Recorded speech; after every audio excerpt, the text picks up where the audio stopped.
these nations take responsibility for the toxic pollution of their industries and far less for the destruction that these industries cause. Is that fair?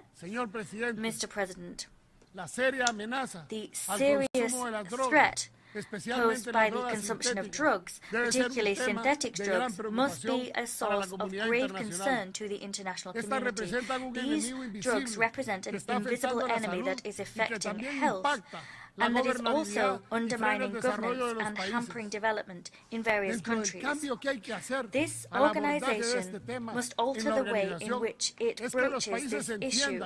As part of this shift, countries must understand that transnational crime must be fought transnationally, because it is a fact that the major consuming countries are those who are the chief culprits of money laundering. They launder the money that is made from drugs, and that means that this fight is a global responsibility. We have to put an end to this scourge. The fight against drug trafficking, including against synthetic drugs, must be a joint one and a coordinated one. Information as part of this fight must flow in accordance with applicable domestic and international legislation. It is necessary to implement effective strategies to tackle the criminal organizations responsible for the deaths of hundreds of thousands of people every year. A world free of drugs will not be achieved without a world committed to fighting against them. Mr. President, Guatemala is unstintedly committed to promoting food security and to fulfilling the Zero Hunger goal, which is part of Agenda 2030 for Sustainable Development. In this spirit, we have increased our budget for feeding our citizens, and we have strengthened our school feeding law. The goal of that law is to guarantee the feeding of girls, boys, and teenagers of school age in a sustainable fashion, and the ultimate goal of that action is to guarantee that these groups have a dignified, healthy, and active life. I am proud to inform you that in 2022, these efforts benefited 2.6 million students in public education establishments. Guatemala also notes with alarm that there has been the suspension of the Black Sea Grain Initiative. We underscore at this juncture the risks that non-renewal poses for food security across the world. It hampers humanitarian operations which themselves contribute to alleviating hunger at a global level, and its non-renewal destabilizes food prices. We condemn the use of hunger as a weapon of war. Doing that is a violation of human rights and of international humanitarian law. We call for reason to prevail. We call for cooperation, and we call upon all to avoid a further worsening of the global food situation. Mr. President, a topic which seemed to not be particularly important, but which should have been treated as pivotal within a revitalized organization, is cultural heritage, because the mosaic of cultural diversity of our world is under threat. That threat is particularly acute in times of war. We must strengthen and safeguard the evidence of our past. Having that evidence is vital to understand our present and to build our future. In Guatemala, we worked arduously to implement the principle of caring for a heritage and to display our heritage and our millennia-old cultural richness to the world. It was deeply satisfactory and a source of great pride to see our celebration of Holy Week declared as an intangible heritage of humanity.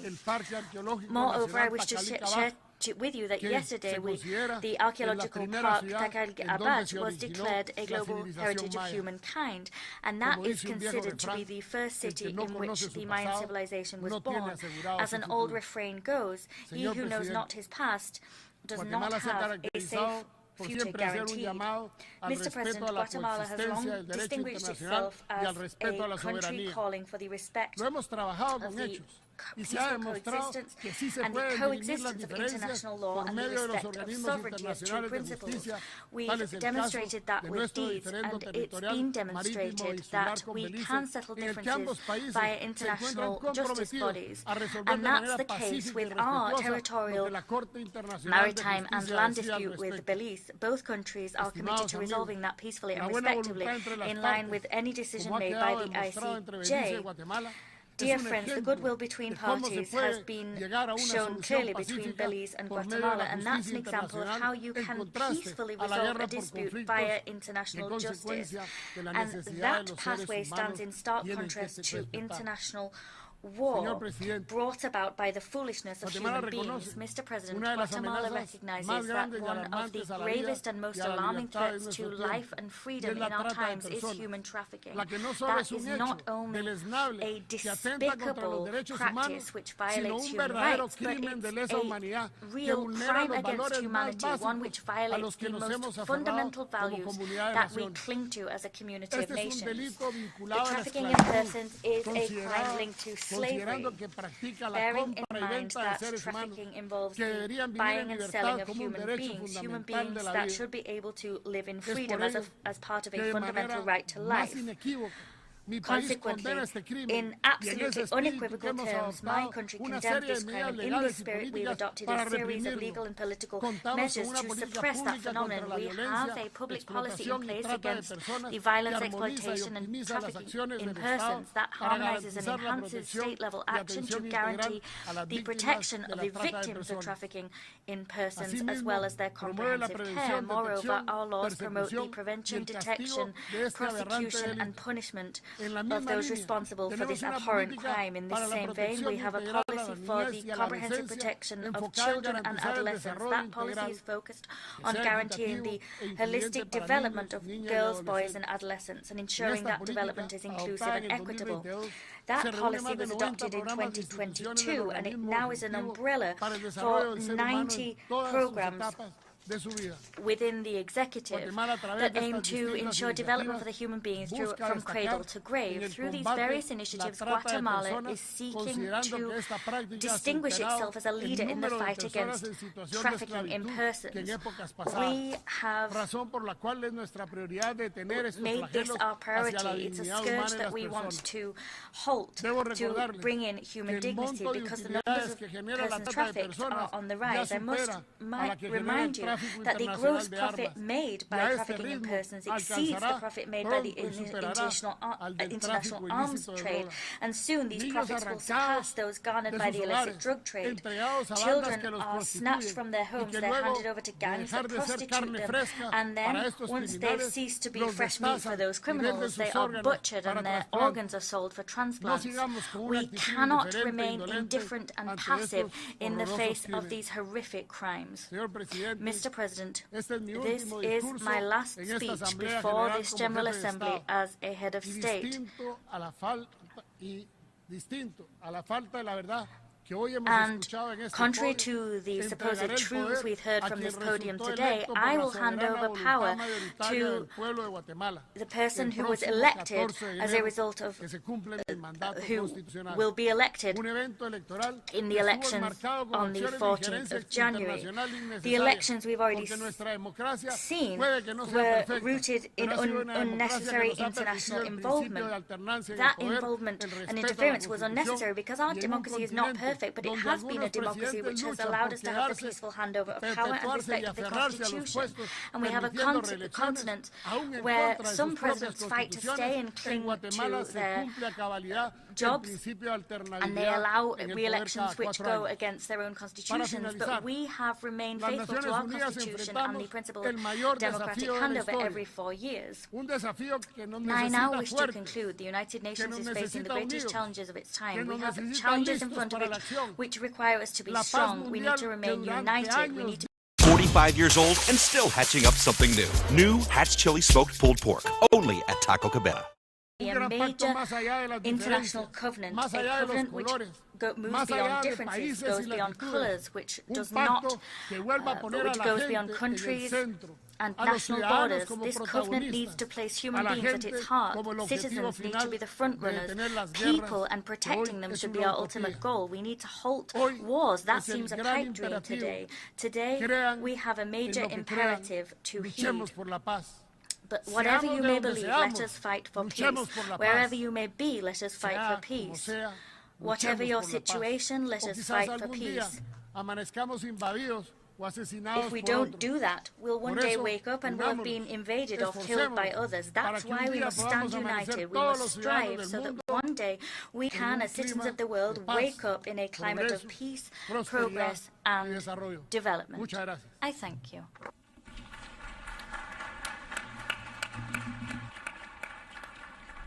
A nombre de la Asamblea, agradezco al presidente de la República de Guatemala I thank the President of the Republic of Guatemala for the address just delivered, and I request protocol to escort His Excellency.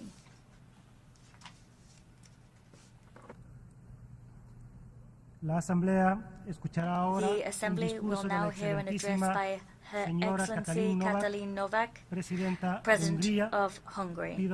I request protocol to escort Her Excellency. En nombre de la Asamblea General, On behalf of the General Assembly, I have the honor to welcome Her Excellency Katalin Novak, President of Hungary, and I invite her to address the Assembly. Of the people, by the people, for the people. We all know the most famous words of the Gettysburg Address. However, fewer people know that Abraham Lincoln borrowed these words from one of the greatest Hungarians, Lajos Kossuth, the leader of our 1848 War of Independence, who was born on this very day, the 19th of September. Dear President, Excellencies, ladies and gentlemen, all for the people and all by the people. Nothing about the people without the people. This is the main purpose of the sovereign Hungarian state and the guarantee of our freedom. The Hungarian people want peace and security. We have 1,000 years of turbulent history in the heart of Europe, in the droughty Carpathian Basin, with wars, oppression and occupation, revolutions and wars of independence. We know the feeling of vulnerability. We know what it is like to live divided and what suffering wars cause. We know how precious freedom is and how painful it is to be deprived of it. I myself was born during the decades of Soviet oppression, when my country was not free. A childhood spent in a softening communist dictatorship left indelible marks on my generation. The rejection of any kind of oppression has become an instinct in us. That is why we condemn clearly and unequivocally the violation of international law, the attack on another state, the Russian aggression against Ukraine, which has caused immense suffering and destruction and has destroyed the peaceful life of Europe. We are for the victims and against further escalation. This is why we are providing humanitarian aid to Ukraine and to all those fleeing the war. We help beyond our size and strength. This is why we emphasize that there are 150,000 Hungarians living in Ukraine, in Transcarpathia, who share every hardship and struggle, sacrifice and success. This war also directly affects us Hungarians. It is not just in our neighborhood. Hungarian fathers and sons living in Ukraine are also giving their lives in the trenches. Thus, we want peace in our country, in Ukraine, in Europe, in the world. Peace and the security that comes with it. Excellencies, ladies and gentlemen, Hungary stands for the territorial integrity and independence of Ukraine. We understand Ukraine's desire to be part of the community of European countries. Thus, we expect it to uphold the values that characterize our community, including expressly the protection and full guarantee of the rights of national minorities. Not in words, in deeds. At the invitation of President Zelensky, I have been to Kiev twice since the outbreak of the war. I have seen the suffering of the families. I have seen what they experience when the peace is broken. I have met Ukrainian and Hungarian people who have lost family members. I have met Ukrainian children for whom the kindergarten was set up with the help and support of Hungary. children from whom the war is depriving a happy childhood. The war and the suffering affects families first and foremost. Mothers who lose their husbands and sons, fathers who go into battle with their barely grown-up sons, children who lose their sense of security and faith in the future. There is no alternative to peace. The killing, the terrible destruction must stop as soon as possible. War is never the solution. We know that peace is only realistically attainable when at least one side sees the time for negotiations as having come. We cannot decide for Ukrainians about how much they are prepared to sacrifice, but we have a duty to represent our own nation's desire for peace. And we must do all we can to avoid an escalation of the war. I'm a mother of 3 children, and we mothers know in every war, children are the most vulnerable. War hits them the hardest, although they are the ones who need security and stability the most. These are lost in war. Hungary has always been respectful towards other nations. We are loyal to our allies and our partners alike, proud and active members of the United Nations, NATO, the European Union, and the Council of Europe. We do our share of the joint tasks, even beyond our size and economic weight. As an equestrian nation, we speak honestly with a straight posture. Here we are at the UN in New York, heads of state and governments, world leaders. We have come together as we do every year. In the United Nations, created by our ancestors' desire for peace, demand a ceasefire and a just peace. Excellencies, ladies and gentlemen, of the people, by the people, for the people, I would also like to take this opportunity to send a message to the world from young Hungarians. I have asked our youth delegate, the youth delegate of Hungary to the United Nations, Csenge Offenbacher, who is here with us today, to help us articulate the message of Hungarian youth. This is the sentence they gave me. Today, we need solidarity with each other more than ever. So young people feel that we must look out for each other, that we must not let go the hands of others reaching out towards us. Excellencies, ladies and gentlemen, this spring in Hungary, Budapest, in the nation's main square, the square named after the aforementioned Lajos Kossuth, Pope Francis prayed in the presence of tens of thousands of people with the following words: pour into the hearts of the leaders of men and of peoples the desire to build peace, to offer to future generations a future of hope, not war, a future of cradles, not graves. The 5th Budapest Demographic Summit, the most important international forum on demographic issues, was concluded 3 days ago. A large part of the world is facing, in addition to war, a difficulty that is oppressing it from within. In Europe and in many of your countries, the demographic winter has turned into an ice age. Public leaders, thinkers, demographers, and the representatives of family organizations and professional workshops from 60 countries and 5 continents sought answers on how to protect and strengthen families and how to overcome our demographic difficulties. If we do not address this issue, it will have an immeasurable impact on our economies, societies, and security in the near future. Elon Musk may be right when he says that demographic decline is a more serious problem than the climate crisis. Little attention is paid to the real and irreversible change of the world. If there is no child, there is no future. What is the point of looking after the earth if we don't have children and grandchildren to pass it on to? If childlessness becomes widespread, if fewer children continue to be born each year than the number of those who pass away in our countries, our beloved world that we believe to be secure will be shattered. We Hungarians see the solution to the demographic crisis in strengthening and supporting families. Our aim is for everyone to have a full and happy family life and to have all the children that young couples want. Hungary was the first country in the world to put the strengthening of families and the tackling of the demographic crisis into the focal point. We have built a broad family support system. In the European Union, we are the ones who spend the most on family support. This has not destroyed the Hungarian economy. On the contrary, strengthening families is positive in economic terms. We protect parental freedom.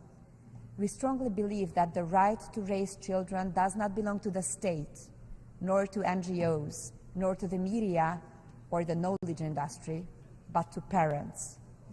Anyone who has a child is ready to fight at any time to ensure that their child can live in peace and freedom. Families pass on their values from generation to generation in the face of every difficulty, every historic trauma, every challenge. The message of the Demographic Summit of Budapest, our capital city, which is 150 years old this year, is clear. Pro-family forces stand up for their values and interests. Even at a time when anti-family and anti-child ideologies are on an unprecedented offensive. In fact, especially then. We recognize that family is the key to security.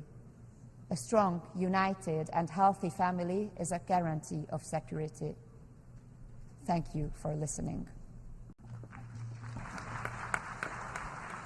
A nombre de la Asamblea, agradezco a la presidenta de Hungría la declaración que acaba de formular. Thank you to Hungary for that statement, and I now ask protocol to please accompany His Excellency. Her Excellency.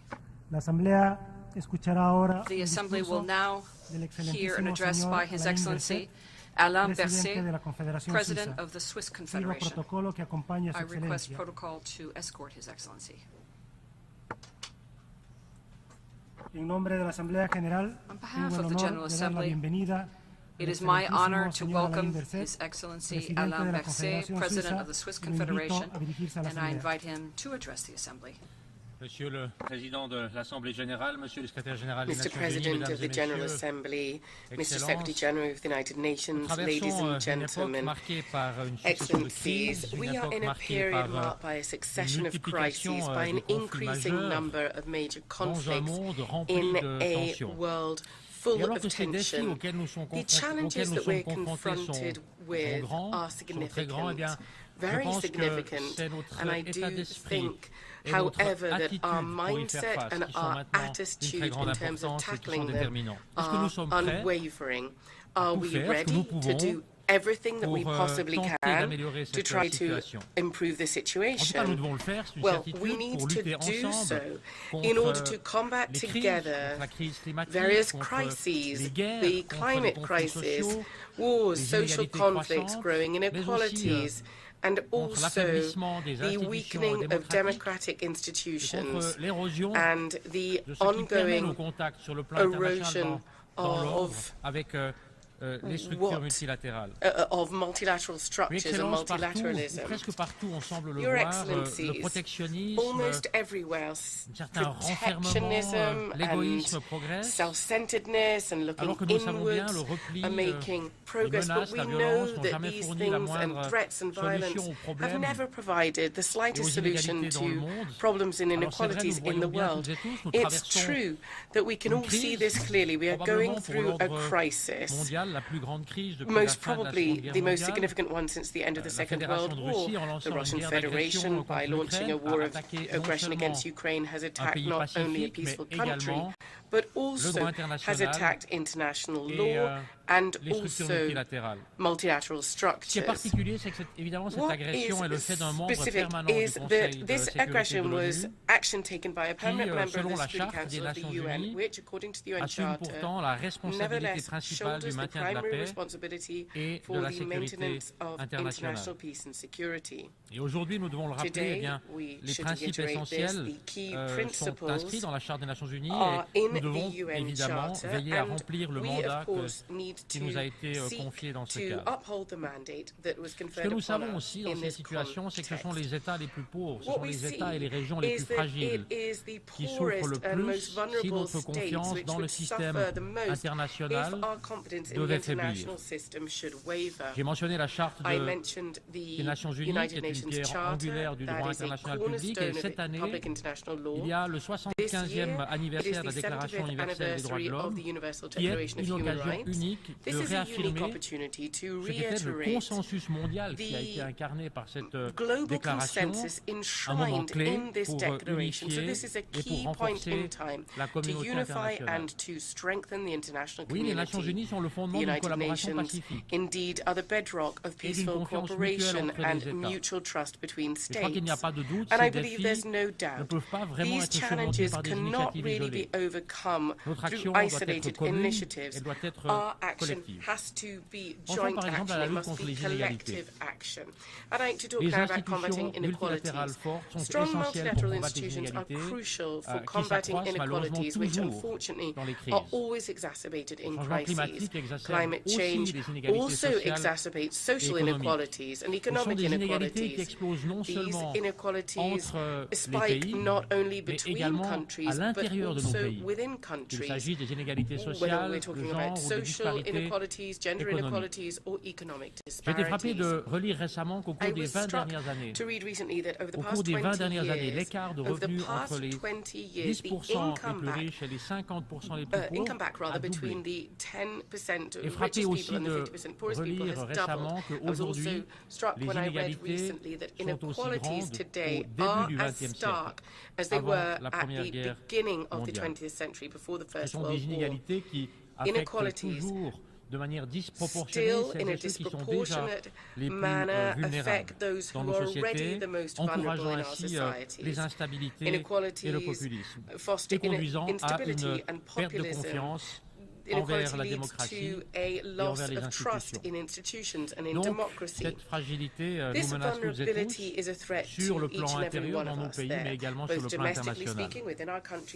Et longtemps, probablement trop longtemps, nous avons considéré que la défense de nos intérêts et la protection des plus vulnérables étaient deux choses différentes. Et aujourd'hui, eh bien, nous savons que l'une ne va pas sans l'autre. Aussi pour la promotion de la paix, Excellence, des institutions multilatérales fortes sont indispensables. Et nous avons quelques éléments sur lesquels nous appuyer ensemble. Le nouvel agenda pour la paix du secrétaire général, par exemple, qui insiste sur un point extrêmement important, c'est que la prévention est le point de départ de tout effort de paix. Les inégalités d'accès, les inégalités d'échange, que ce soit l'alimentation, la santé, en termes d'emploi ou de propriété, conduisent à des conflits. Et nous devons tout faire pour que chacun dans nos pays puisse participer de manière complète à la vie politique, économique, sociale et culturelle. Et dans ce cadre, sur le plan international, les menaces, les persécutions et les actes de violence qui ciblent notamment les femmes, notamment celles et ceux qui sont là pour défendre les droits humains, eh bien, doivent être aussi résolument combattus. Les jeunes aussi doivent avoir une perspective de développement et des perspectives de prospérité. J'ai parlé des inégalités, j'ai parlé de la promotion de la paix. Il y a évidemment aussi un rôle central des institutions multilatérales pour la protection des civils. Tous les conflits armés sont différents, mais tous ont pour dénominateur commun l'aggravation des inégalités et la souffrance des populations civiles. Et là aussi, donc, les institutions multilatérales fortes sont essentielles, avec le respect du droit international humanitaire, qui est une priorité absolue pour la Suisse, un respect qui est au cœur aussi de l'engagement de la Suisse au Conseil de sécurité. C'est l'occasion dans cette discussion, dans ce débat, de rappeler que la protection des civils dans les conflits armés, ce n'est pas une option. Il s'agit d'une obligation pour toutes les parties au conflit. Durant l'année l'année écoulée, j'ai eu l'occasion de me rendre à plusieurs reprises dans des pays marqués par des conflits, notamment au Mozambique, notamment en République démocratique du Congo, notamment aussi en Colombie. Et ces contacts avec les populations affectées par les conflits rappellent à quel point le travail sur les causes profondes d'un conflit est essentiel pour garantir une paix durable. J'ai aussi pu observer sur le terrain à quel point la participation pleine et entière des femmes est essentielle à tout retour à la paix. C'est la raison pour laquelle, d'ailleurs, mon pays, la Suisse, poursuit un engagement fort en faveur de la mise en œuvre de l'agenda Femmes, Paix et Sécurité des Nations Unies. Et c'est pour ça aussi que nous continuons à nous engager et à nous mobiliser pour la pleine mise en œuvre des résolutions qui y sont liées. Lors des conflits armés, le manque de biens et de services essentiels pour la population civile cost many more lives than the direct impact of hostilities does. It also exacerbates inequalities and undermines peace returning. In this context, I'd like to stress to you the importance of UN peacekeeping missions. They carry out essential work for the worst affected populations. Je crois dans ce cadre aussi que tous les acteurs humanitaires doivent aussi être protégés et soutenus. Il y a les missions de l'ONU sur le terrain, il y a également les autres acteurs qui s'engagent. Et dans ce contexte, l'engagement du CICR doit être également fortement défendu. La multiplication des crises confronte cette organisation à une recrudescence inédite, inquiétant des besoins. Et en tant que dépositaire des conventions de Genève, en tant que siège du CICR, la Suisse s'engage avec détermination pour cet impératif humanitaire. Headquarters of the ICRC, and so Switzerland is resolutely committed to this humanitarian work. The work of the ICRC is J'ai cité quelques éléments, Excellences, Mesdames et Messieurs, et on voit bien que les défis sont immenses. I have cited a few examples, and we see that there are numerous huge challenges. We need to see where are our common interests, not certainly in global disorder that some people are trying to promote to their gain, but rather in a renewed global order that guarantees stability, trust, and shared objectives. C'est pour cela, précisément, que nous devons prendre position. We need to take a stance. C'est pour cela, précisément, que nous devons nous engager à faire vivre cette collaboration internationale. L'Organisation des Nations Unies ne vient pas de nulle part. Elle incarne l'espoir institutionnalisé d'un monde meilleur. C'est un projet idéaliste, probablement, né à une autre époque de guerre, de brutalité, de désespoir,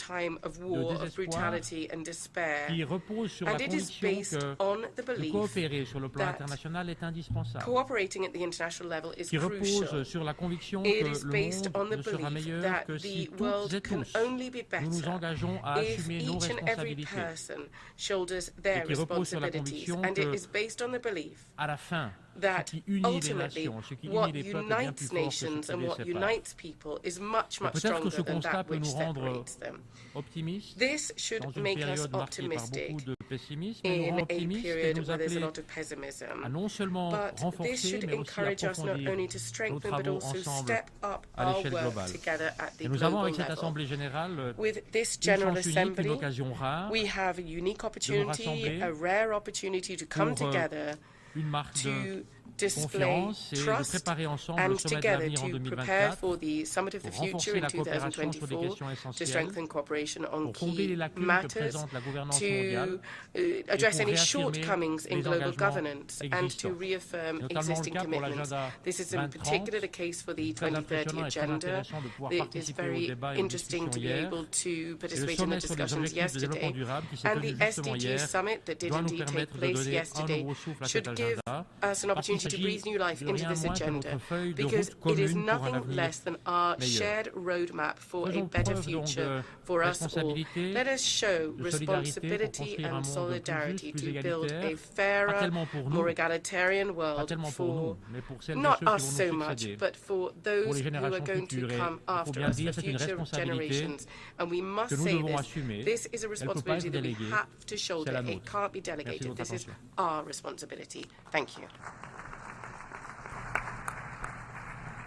En nombre de la Asamblea, on behalf of the Assembly, I wish to thank the President of the Swiss Confederation for the statement just made, and I request protocol to escort His Excellency. The Assembly will now hear an address by Her Excellency Natasha Musar, President of the Republic of Slovenia. I ask protocol to escort Her Excellency. En nombre de la Asamblea General, tengo el honor de dar la On behalf of the bienvenida General Assembly, I have the honor to excelentísima welcome señora Her Natasha Excellency Presidenta Natasha de la República de Musar, Eslovenia, President of the la Republic invito of a Slovenia, dirigirse and a I esta asamblea. invite her to address this assembly. Ladies and gentlemen, Your Excellencies, Mr. President, let me first congratulate you on your election as the President of the 78th session of the General Assembly. It is truly a great honor to address you for the first time as the President of Slovenia. You lead this institution in the most challenging of times such as have not been seen since the establishment of the United Nations. I will return to this point again later. We live in a world in which various actors, including private companies and individuals, affect international relations at all levels and across sovereign boundaries. It is a world that has changed demographically and technologically.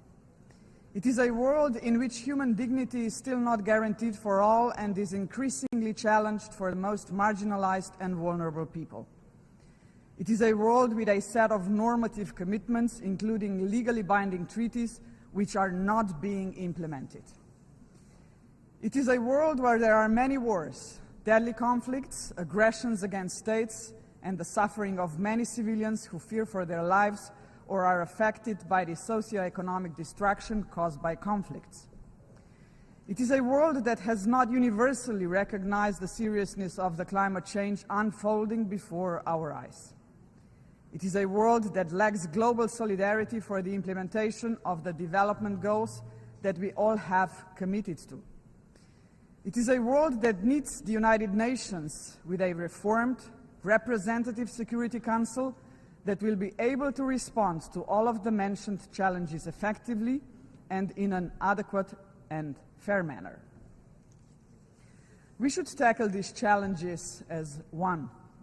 If we continue to prioritize national interests, private interests, or just some particularistic interests of individual actors and leave the resolution of global problems on the sidelines, we will extinguish ourselves as a civilization. In this context, I would like to briefly touch upon 4 issues that call for the attention of all of us and which require that we all adopt and implement appropriate measures. Climate change, Security Council reform, the pitfalls of the digital age, and of course, gender equality. On climate change, it may sound like a cliché to say that we need to abandon the business as usual mentality, but it is not a cliché. Business as usual is not working. It is failing us all. Climate change is the greatest challenge of our time. The catastrophic floods that hit Slovenia in August are just one more event among the many, many events around the world that prove the point. I trust that we will be able to overcome the consequences of the floods. But think of countries that have less capacity to do so. Think of small island developing states, for example. They are frequent victims of catastrophic natural disasters, but the recovery costs are disproportionately high. Everyone should invest in an environmentally sustainable world, but I want to be clear, not everyone equally. Global solidarity is a matter of climate justice. Intergovernmental solidarity, with richer states contributing more than the poorer ones, and with the richest private companies also contributing their fair share, must be guided by the understanding that climate change is a result of human activities, past and present. Therefore, I am pleased to announce that Slovenia plans to increase its contribution to the Global Climate Fund by 50%. Addressing the growing financing gap between the needs of developing countries and available financial resources is essential for the implementation of Agenda 2030. However, I am very concerned that the current geopolitical polarization is hindering collaborative climate action. I only wish that in such circumstances, scientists were listened to more. According to the IPCC, simply keeping our promises would already be a step in the right direction. Sustainable development must become our joint and purposeful goal and principle guiding everyone's behavior. We must integrate climate action as well as the related question of water and food security into conflict prevention, conflict resolution, and sustainable peace building. Slovenia continues to be actively involved in ensuring climate and environmental justice, including the right to a clean and healthy environment, and in securing equitable access to safe drinking water and sanitation for all. During the UN 2023 Water Conference, I emphasized, water is life, water is existence, water is peace. It is for this reason that I would like to use this opportunity to repeat our call for the establishment of an UN Special Envoy on Water, which will be an important step towards ensuring the better coherence of water efforts inside and outside the United Nations. Mr. President, on the 6th of June 2023, Slovenia was elected to serve as a non-permanent member of the UN Security Council for the period 2024-2025. I would like to use this opportunity to thank you all for your confidence in electing my country to serve on the Council. It is with great honor, profound humility, and a sense of shared responsibility that we assume this task. Our term will be carried out in response to numerous conversations and exchanges we had with member states during our campaign. With regards to the Security Council, I cannot avoid the discussions on its reform, which have been going on for decades. I truly hope that we will soon see the light at the end of the tunnel. Slovenia has always been among the member states claiming that a change in the composition of permanent and non-permanent membership is long overdue. The current distribution of seats in the Security Council is neither fair nor representative. Furthermore, Slovenia belongs to the majority of member states that are deeply concerned about the unlimited use of the veto power, which is causing us to lose faith in the Security Council. It also results in the Security Council failing to act when action is required. In Europe, we view Ukraine as a case in point. Even some permanent member states have suggested that the P5 should refrain from using the veto, at least in the case of mass atrocities. We are all seeing this most valid suggestion ignored. In this regard, we commend Liechtenstein's recently introduced veto initiative as an important invitation to the P5 to reflect thoroughly on the situation before resorting to a veto. At the same time, it needs to be recalled that the UN Charter itself gives the P5 an opportunity to express their displeasure with decision-making, but still to act responsibly. They may not like a draft resolution, but they can choose to abstain and let the UN pursue without interruption its main goal, to maintain peace and security for all, not for merely a few, and certainly not just for one. Excellencies, by losing trust, we attack the very foundations of organized society of our international community. I am afraid that in our digital age, part of the problem of losing trust lies with the science and technology. Inventions are meant to advance humanity. Social media were not invented to disconnect us, but too often they do exactly that. Artificial intelligence can be useful, but it can also be dangerous. In this regard, I applaud to Secretary General's resolve to form a high-level advisory body on artificial intelligence. We need to find a way to govern the development of new technologies, including artificial intelligence, in a way that does not impede economic, developmental, social and research opportunities while not putting us at risk.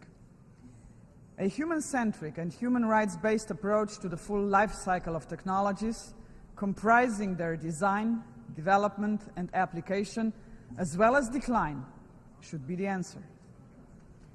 The Global Digital Compact must be centered on this notion. Things can be done, but all actors, including private companies, will need to be on board with honest and meaningful commitment. Ensuring that human rights are the foundation of an open, safe digital future is not going to be an easy task. In saying so, I look at the key menace of our time: disinformation. Unfortunately, our time is once again a time of competing of narratives, only that now they are much more complex as regards the threat they pose to humanity. It is an era of snack news, attention economy, the fabrication of facts, and of increasing disagreements about facts precisely because we no longer trust any narratives. We may have the freedom of information, but we are not protected against false information, manipulation, and deceit. Mr. Secretary General is to the point in referring to the proliferation of hate and lies in the digital space as grave global harm. Big tech companies should take more systematic responsibility for the content they host and moderate. They should better protect users from hate speech, disinformation, and other harmful online content. What is unacceptable offline should not be acceptable online. Excellencies, ladies and gentlemen, I am about to say a few words on a subject so important that I have saved it for the last part of my address: gender equality. This year we are celebrating the 75th anniversary of the Universal Declaration of Human Rights. It saddens me that today we are still facing the fact that half of the world's population, women and girls, experience inequality, exclusion, and even brutal violence. The societal marginalization of women and girls, often coupled with poverty, a lack of opportunities to receive quality education, and exclusion from labor markets and decision-making processes, is not only unjust.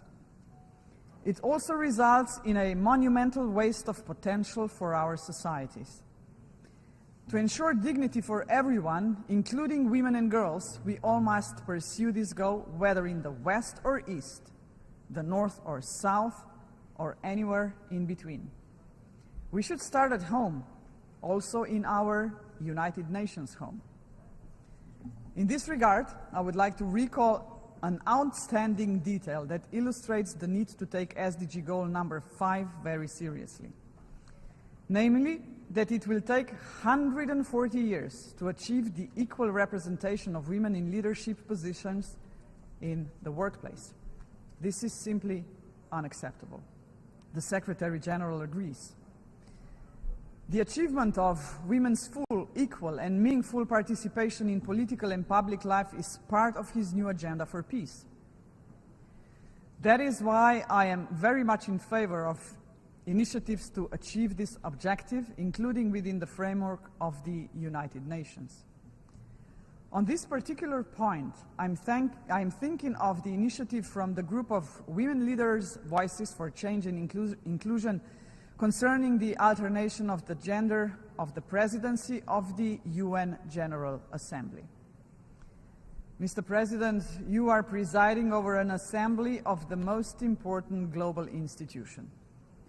We are all painfully aware of the fact that hitherto only four presidents of the General Assembly have been women.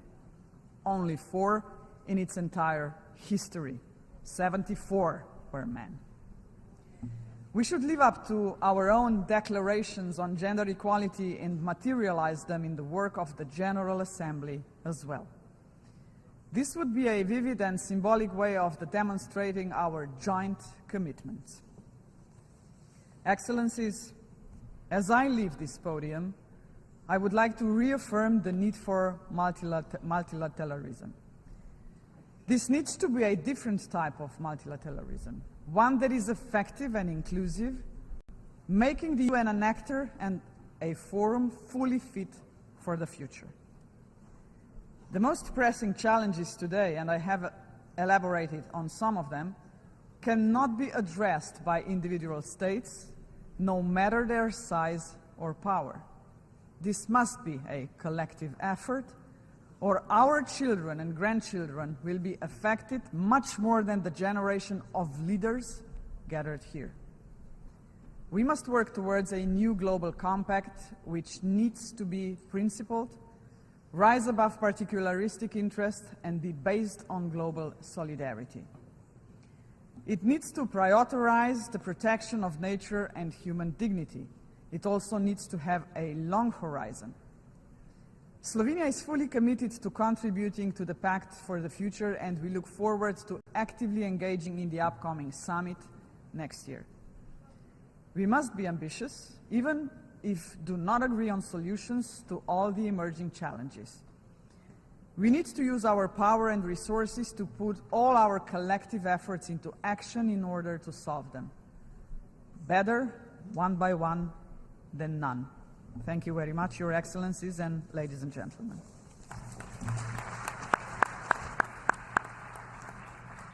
On behalf of the General Assembly, I thank the President of the Republic of Slovenia for the statement that she has made, and I would ask a protocol to escort Her Excellency. The Assembly will now hear a statement by His Excellency Shavkat Mirziyoyev, President of the Republic of Uzbekistan.